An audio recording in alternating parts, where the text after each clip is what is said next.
Hey everyone, happy Monday and welcome to the Parent Podcast here in our new podcast studio.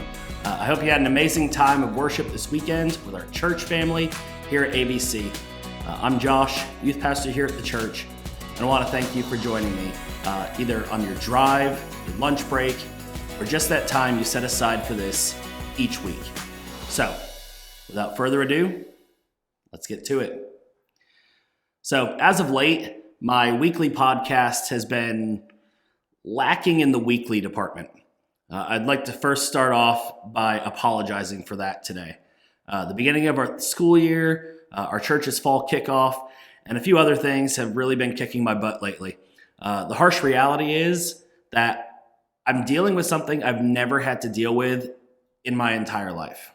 I'm not exactly what I'd call a very anxious person. Never have been.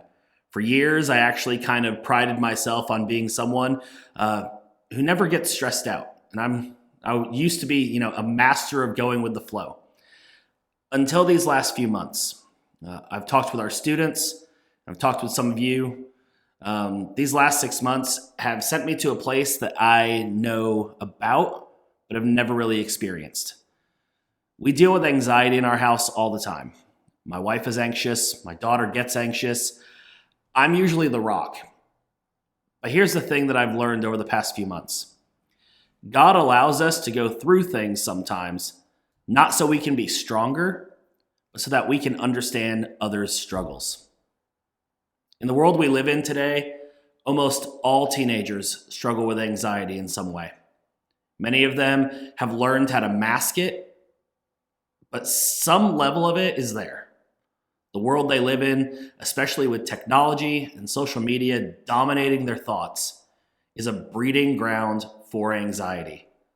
They feel pressured to perform in every area of life.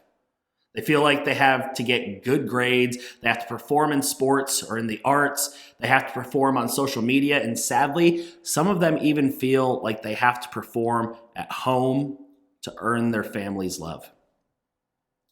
Now, as parents, we know that this is true. So the question is, what are we going to do about it? Often, as I look at what is happening in our teens today, I'll sarcastically say, what are we doing to these kids? Parents, I believe that we have to pay closer attention to the anxiety that may be growing under the surface and do some things to actively help our kids find themselves in a healthier place.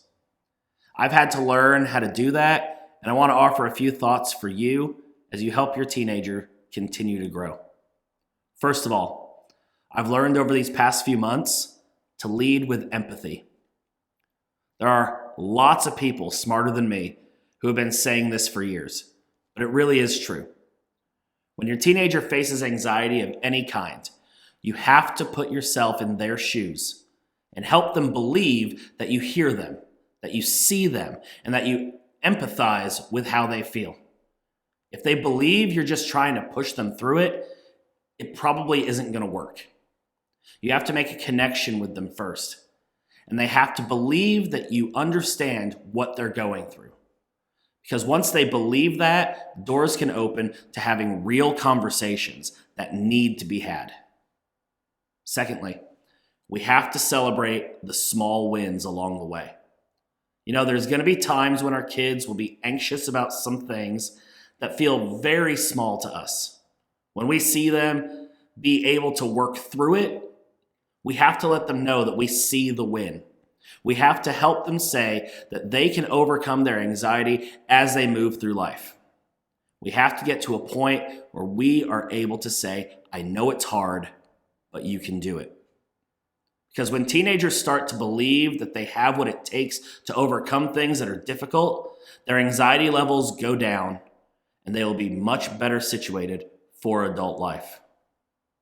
Now, finally, we have to know that this is most definitely a spiritual battle.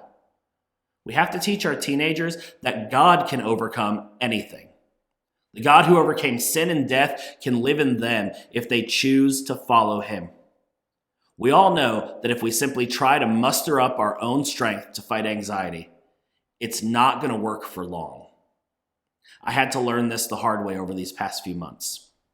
Sure, we can develop coping mechanisms, but a true faith and trust in Christ is what will lead our kids to the abundant life we hope they will have.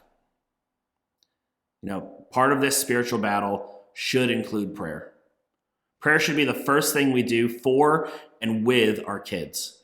Praying for our kids is something that we can do all the time. And praying with our kids could give them a sense of understanding that God is with them no matter what.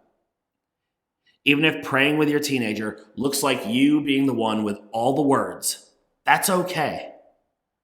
Frequently, ask them if you can pray for them, and then do it on the spot. It doesn't have to be a long, eloquent prayer, but simply a quick petition of God, asking Him to be with them, comfort them, lead them. And this leads me to my final bit of encouragement for you today, which actually comes from God. In the book of Philippians, chapter 4, Paul says, "Rejoice in the Lord always." I will say it again, rejoice. Let your gentleness be evident to all. The Lord is near. Do not be anxious about anything, but in every situation, by prayer and petition with thanksgiving, present your requests to God. And the peace of God, which transcends all understanding, will guard your hearts and your minds in Christ Jesus. As parents, we have the opportunity to model what it means to rejoice in God and have our identity rooted in Him. We can be gentle as we lead with empathy, and we can lead our teens to understand that offering themselves, their situation, and their anxiety to God can lead them to a peace that is bigger than anything they can ever experience anywhere else. A few things before we end today. Our lock-in that was scheduled for this upcoming Friday has been moved until after the football season. Our new date is November 3rd. Make sure your student is signed up so we can have the proper amount of leaders here to help support our event. Also, this Wednesday is See You at the Pole. For those of you who don't know, See You at the Pole is the National Day of Student Prayer. It happens at 7 a.m. around their school flagpole.